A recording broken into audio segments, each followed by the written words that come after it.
Good morning, everyone. My name is Teresa Conroy-Roth, and you are watching the Lightning Leadership Series. With me today is my good friend and connection, and I love our conversation. So excited for you to meet him, Shay VanVlymen. Hi, Shay. Good morning, Teresa. How are you, sir? Doing really well. Doing Good very deal. well. Oh, good deal. So let's just jump right in to your zap moment. When did you first realize that you were a leader? Oh, so there's lots of informal examples, but when I first started my career in technology, 1999, I Okay. was working for a company called Monster.com, Little the company. Just a little little. company. So yeah, that was my first technical employer, and like career-wise. And it was really interesting because my friend was my manager, and so it was a person that I knew prior. He hired me out of school, and um, we had an interesting, because we were good friends, but we also had kind of this, manager-employee relationship as well. And one of the things that he told me, like very early on, he said, the toughest part of my job is getting other people to do theirs. Mm, And it really dawned on me that, as an individual contributor, you're only responsible for your work product primarily. mm, But then when you're a leader, you're responsible for everyone's work product beneath you. And so, the accountability is so much broader. mm. And shortly after that, he left inside the company and took another role. And I assumed his position, but that always stuck with me. And so I thought about, that the kind of day one when I became a people manager, it was really interesting to me because I think that's been very true that, I can do my job. Mm-hmm. Getting other people to effectively do their jobs. That's why I think with the moment that it became true was when I had that accountability for other people's work product. Good deal. Good deal. Well, thanks for sharing that. And I've been a leader in technology since then. So that was 2000. So 24. 24 years. Yeah. Wow, goodness gracious. So you're doing something very, very interesting, and you've done it now at the last couple of companies that you've been with, is that you Yes. have launched and cultivated a book club for your group. Tell us more about that. Yeah. I think it's really difficult to get enough training dollars nowadays. It's always been, but it's even tougher now to be able to technically train our teams, but more importantly, be able to find training opportunities for leadership. Hmm. And I feel like it's an area that gets neglected. There's lots of on-the-job training, or maybe there's a short form program, something Yes, that people I get hear run through. podcasts are There interesting. are podcasts on leadership, which have tremendous value. Yeah, yeah. Um, but it is really difficult to get companies to embrace budgeting dollars. And so one of the things I found as a leader is I can control my people's time a lot of times. Mm, And if we can find low cost ways to use that time, I think a book club is a perfect opportunity to take an hour a week. The reading is done outside of the book club, obviously, but an hour for the discussion. So yeah. typically taking a chapter in a book, covering it with a group. I've had my leaders or people that are in the leadership pipeline, kind of junior leaders, team leads and such, to be able to give them an opportunity to be able to um, have face time and kind of, be exposed to thought leadership from different perspectives inside of a group discussion. And it's low cost for the cost of, five Well, copies of the book. yeah. Um, you can have a real hearty, worthwhile discussion usage of that time.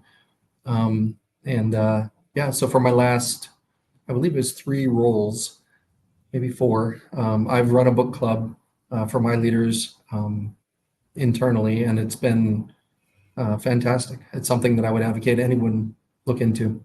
Awesome. What are your top 2 or 3 books that you love or that people have responded the best to? There's so many. I know it's a tough question. I know. I mean, we have a bookshelves full of books, but uh, I would say that there's a few that have, and from my own perspective, Yeah. one of the classics. I think that it always kind of, and I'll give a little uh, bit about it before giving the title, but I think it's one of those books that applies. Everyone sees their own company in the story. Okay. And so it becomes kind of personal no matter what type of organization you're in. That book is the Phoenix Project All right. by Kim. It's about agile adoption. It's about kind of the difficulties of IT's standing in business. It's a fiction book, that covers a lot of topics.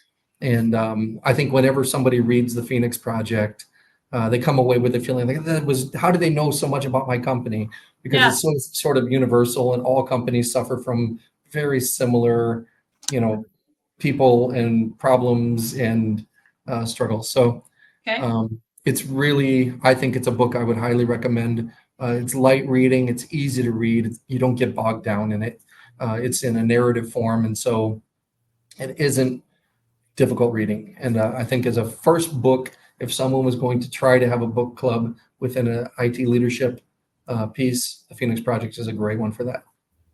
Okay. Second book, probably something more traditional, like the 21 Irrefutable Laws of Leadership by John Maxwell. It's such I don't know, it's almost like the Bible of, 21 commandments of leadership. Maxwell's a good author. I think that a lot of his examples are on point.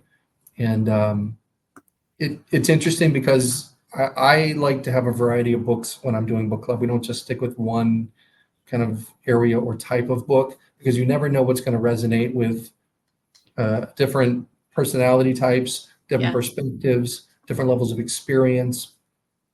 And you can read the same book. It's one of the things we've done a few times over the years is, go back and read a book again, 3 years into a role with the same people, and you Yeah. have different perspectives. You have You do. different experiences with it. I think You it's do. the Taoists that say you can't, maybe the Buddhists, can't step in the same stream twice, right? Because the stream has moved on. It's That's different great. water. No, Your foot isn't the same. And so I think that reading the same book twice, there's nothing wrong with revisiting the same topic and seeing, now that you know the material, you have different experiences. How do you absorb it? How do you discuss it? yeah. So something like the 21 Irrefutable Laws it's a great construct for that, because it covers in a formal way so many different topics of leadership. The last one would be maybe a little bit less traditional.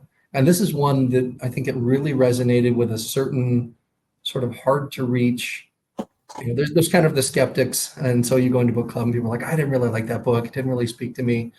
This one tends to kind of shake the situation up a little bit. And it's the subtle art of not giving a Ah, F. yeah. Yeah.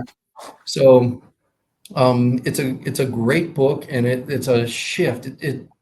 It turns on its head so many of the kind of standard tropes of leadership literature, and I think it does a great job of breaking you out of that sort of routine of, okay, I read this book and here's my top lessons, and they're very practical.